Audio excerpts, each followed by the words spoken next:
Welcome to another Independent Surfer review, where we review other people surfing for the benefit of them and yourself. In this video, we have another intermediate to slightly more advanced surfer who is riding a relatively long board in relatively cold conditions. So that means thick wetsuit, gloves, or not gloves, but hood, and just it's a little harder to surf when you have a lot of rubber on you, or wetsuit, whatever. As per usual, we're just gonna go through the video a few times, to see them surf, and then we'll start to review the video. In this case, it's a GoPro pointing at them from their board up towards them, so it's a little hard for us to get perspective on what the wave is doing. So I won't touch too much on, how to surf the wave in terms of how to surf it, but rather touch on, body mechanics. Nice that we get a slightly slow motion video here playing so we can continue to see, adjusting, lying down on the board, that's all good. Looking behind them as they're paddling into the wave, which is great. That's where most of your gaze should be as you're paddling in. Then popping up on the board, looking at the camera, and then turning to rotate and go with the wave.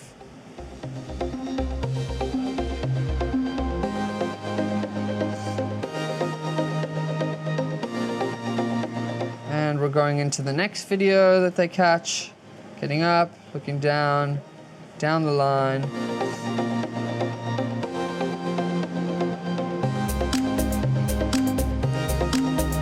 And done. Next video, a bit of water blur here.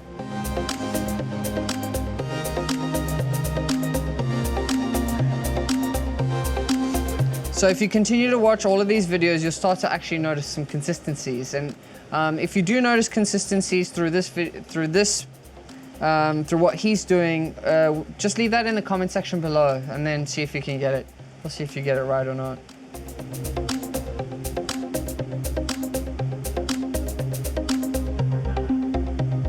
Yeah, nice dismount there.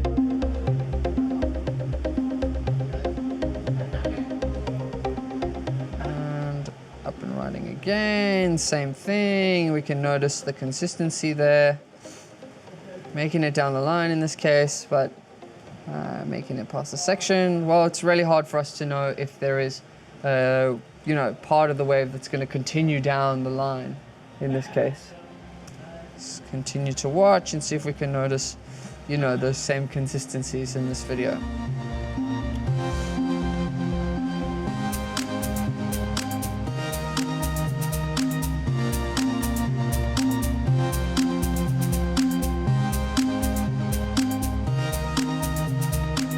Same situation. So you can see that, a lot of these waves are just kind of closing out, which can be really hard to surf, especially on a bigger board.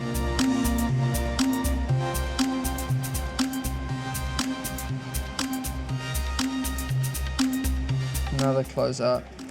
All right, so we've kind of gone through the video. It's a lot of waves to go through, and I'm not going to spend too much time on each wave, but there is one consistent pattern that I'm noticing through each video, and I wonder if you noticed that, and if you didn't already, just go and leave that in the comment section down below, and we'll continue with the review. The last thing I want to say before we get into it is that if you want these videos reviewed, just check out on our website. You can send them to us and we'll review them for you for a small fee, or try our online coaching features where we can do a one-on-one Zoom call so we can help you get better with your surfing. So in this case, as I mentioned before, it's pretty hard for us to focus on what the wave is doing, so I'm just going to focus on body mechanics. And for me, the most important thing, well, there's a few things, but the very most important thing, and it's happening on each and every single wave, so we're not going to go through all the waves because it might take a little bit of time. But as I mentioned, the most important thing is just getting up and being very side on, having both hands over the same rail. Now, it's not as prevalent in this first video. This is quite nice. You can see that as he's standing here, he is having each hand over each rail, trying to open the shoulders into the direction that he wants to go, which is really, really good. One thing I would say is to just be careful of this front foot. You can see how that it's not necessarily over the center line of the board.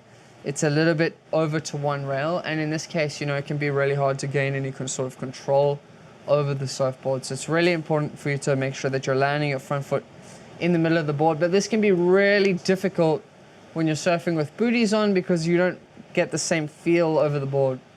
But I would just say that trying to make sure that that front foot is landing between your hands. So if we just then, you know, go back to the pop-up, if we can see, move this out of the way, as you're popping up, you can see that that foot is just landing slightly off, and you just want to bring it a bit more to the center.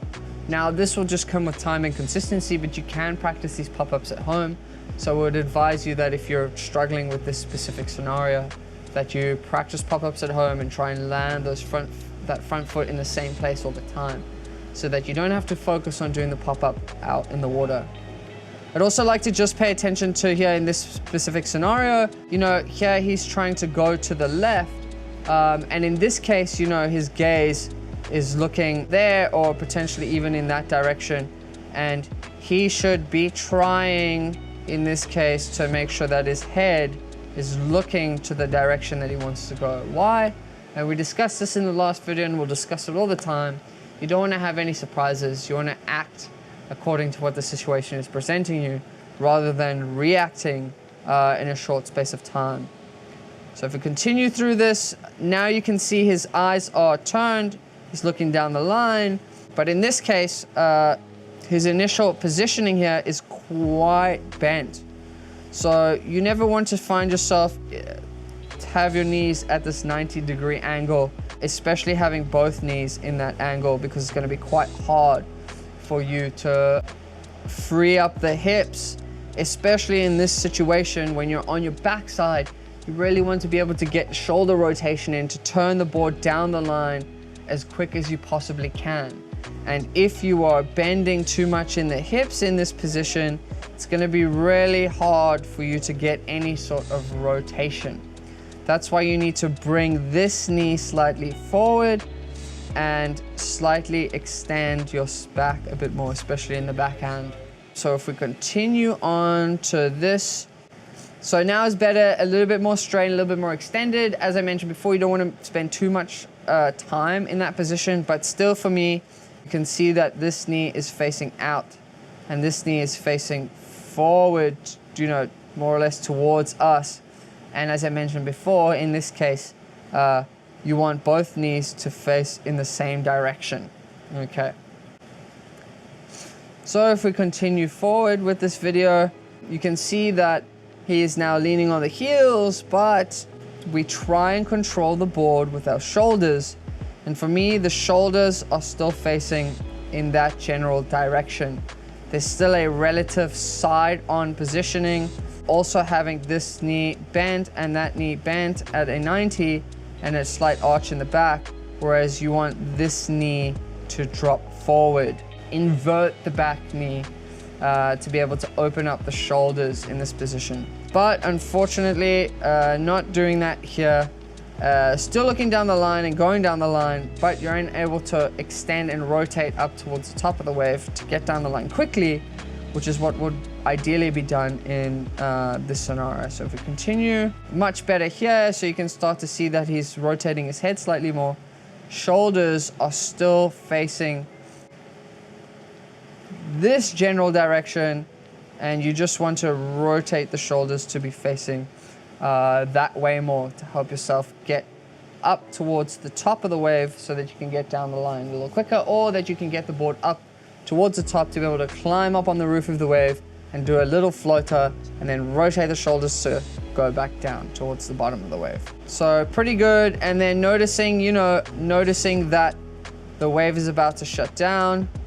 And in this case, you know, as I mentioned before, you can either commit to climbing up on top of the wave, or you can commit to putting some back for pressure and rotating the shoulders slightly more towards the opposite side, so more to the right.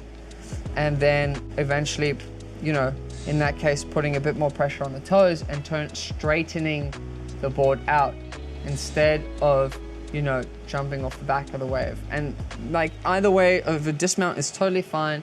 It's just that you want to find yourself in control of the board in as many different scenarios as you possibly can. So essentially just trying to straighten out. So you can see here he's getting into this wide on position. You know, we call this winding the windows, as if you're, you know, the old cars, you have to wind the windows down. And you generally get into this position when you end up in this squatting position here, and very, very side on with the shoulders facing at a 90-degree angle to the center line of the surfboard, because you end up waiting with your head on this side of the rail and your butt on this side of the rail, with both hands kind of in the middle. So if I show that again, butt's there, head's there, and you don't have a pronounced hand over each side of the rail. You just have the hands kind of in the middle of the board, and you end up in this, oh my goodness, trying to gain control over the board. So ideally, in this case, you know, you would want to bring this shoulder to come slightly more rotated and this shoulder to be slightly more rotated, so that his shoulders are facing at a 45 degree angle to the center line of the board. And in this case, you know, he's very, very side on. So we'll continue to watch the rest of that as he gets into that side on position, making it very hard to have any control, and the wave is going to knock you off. Also, one thing I would like to add to that is that you never want, like, if you want to make a section, it's really important that you make sure that your board isn't too parallel to the wave if your board's close to the whitewater, because then it's very easy for the whitewater to pick up the board and chuck it behind you. So getting up again here, slightly better gaze down the line, which is great. Pop up for me, you know, on a longer board, it's not super important, but again, just landing this foot slightly over this side of the rail, which again is going to make it quite difficult for you to control the board. But if we continue, actually the foot lands in the right place, so that's fine. But again, you can notice instantly there is a very low squatting position. You can see that this knee is very bent, exactly the same as that knee, and both of his shoulders are already rotated. And this hand, the most important thing here is that this leading hand has already come from behind to cross his body, which in this case is very bad. You don't want to bring that hand too far across your body. You want to keep it on this side of you, which is going to make it hard for him to have control over the board, because now he's in a side-on position. He's already used this like potential energy that he could have instead should be over here, so that he can then swing it to help bring his board from facing this direction to then facing that direction towards the top of the wave. And I know this seems like a mess, but again, bringing this arm across his body so that he can change his board from facing from this direction to facing in that direction, and it's that opening up of the chest and shoulders. But if you already bring that arm across to the other side, it's going to be really hard to then have that momentum again. So if we continue here, the next thing that I want to point out, and this is so important, one of the things that I always tell people to do is to touch the water, but this needs to be done in a very specific way. You don't want to be doing it in such a way where you're opening your arm and touching the water like this. You want to close your arm off and it's a touch to create a pivot point, and then open the shoulder. If you're just running your hands along the water, it's a very static movement. And if you're too static while you're surfing, you know, obviously the board isn't going to then translate any sort of movement that you create with your upper body. And so it's very hard for you to get, you know, down the line or in any specific direction. You want to be much more dynamic in your movements. So while everything is fine and you're managing to get down the line in this case, you're definitely not doing it as, you know, as athletically or as well as you could consider yourself to be able to do it.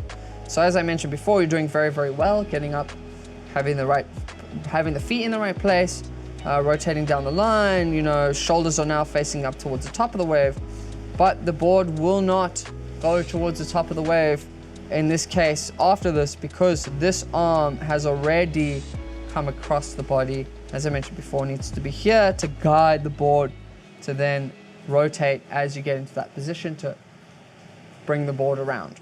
But as we continue here, if we continue to see, wave is then closing out and pretty much done. So we don't know what the wave is doing beyond this. So it's really hard to say that you could pump down the line to get any sort of speed past this section of the wave. But again, highlighting the really important point that that arm doesn't come across to be on both hands over the same rail, because then you will lack control over the surfboard. Cool, so if we continue to go, great transition work here, actually, if I don't say so myself. In this case, it's hard for us to see his gaze, but manages to get up in a good time, hands in a good place, feet in a good place, manages to get down the line, but then again, going straight from being in a great set position to going back into this squatting position, having the butt over one rail, the head over the other rail, and both hands coming over the same rail of the surfboard. So his other hand is more or less like over here. And as you have both hands over the same rail, you can't get that rotation in. He's already rotated in very early to bring those hands over the same rail. So if we continue, now again doing the same thing, squatting position, side on, and unable to then get the board from the bottom to the top of the wave. And once you end up in that position, it's hard to then pick your point and then back down. Next one, same thing, this time taking an extra step with the front foot. If you're riding a shortboard, it's really important to make sure that you have your front foot in a very set place. But if you're riding a longboard, you want to be adjusting up and down the board further forward to trim, as they say, that will help you generate speed, and then further back to be able to step on the tail and maneuver the board. And that essentially is what you need to do with a longer board, because it's stepping back on the tail is going to help you engage the fins and pivot the board, while potentially shuffling forward will help you have less weight towards the back, but be able to make a section. And then it is also totally possible to be slightly further back on the board, on a longboard, to be able to generate speed to get down the line as well. But the shuffling forward is really important for you to get comfortable with, because ideally you'd be walking to the nose and walking back. But again, we also don't know actually how big this board is, so it's really hard for us to have an opinion on whether or not you should be walking to the nose. But one thing's for sure is that you shouldn't be having both hands over the same rail, and you don't want to have your trailing arm open. You want to have it closed, reaching forward, up, and rotating up towards the top of the wave. To create momentum, it's a very static movement. But again, this wave also just closes out, and in this case, does a much better job to lean on the heels and straighten out, and a great dismount at the end there. So we're just going to go over one more wave for this, because there's so many of them and we're running out of time here. But again, so this is what I was talking about, the consistency, making the same mistake constantly. Just bringing this hand over the same rail as this hand, and ending up in this squatting position where your butt is over this rail and your head is over that rail. You want to end up in a position where you're much more centered, especially in the beginning, so that you can rotate the shoulders, rotate the body, and then weight yourself to be able to get the board to move in that direction that you want to go much quicker. Okay. And then be able to have control to rotate back down, rotate up, rotate back down, and then if you want to then, potentially do a turn, you're starting from a central point rather than starting with each hand over each rail, which is really bad. So we continue here, and again, this day is closing out a lot. We can't say that he could make the section, but coming from this still side on the whole time, there isn't much shoulder rotation. As I mentioned before, you need to be very dynamic in your movements. So that means in the case that you're going down the line and you're trying to get down the line, surf with purpose. If you're going to try and get down the line quickly, then try and speed generate or shuffle forward on the board. If you're trying to do a turn, then, commit to doing the turn. Or if the wave is closing out, commit to trying to go off the back of the wave instead of straightening out, or climb up to the top of the white water and climb back down, so that you're pushing the comfort zone every single time. But to just reiterate, you need to be dynamic when you're surfing. If you're not dynamic, then you're just going with the wave. And that's fine. Of course, you're allowed to do that. You're allowed to do whatever you want to do. But I assume that you want to get better because you're watching this video. So that's all we have for today. Thanks for listening. And if you would like us to do a review of your video, please email us and we'll get back to you on that. If you want to do a coaching call, we also have that as well as we have an online course that will explain all of these concepts so that you have a better understanding of what you're doing and how to then better yourself without too much coaching in the future. Cool, and that's it for today. I'll see you next time.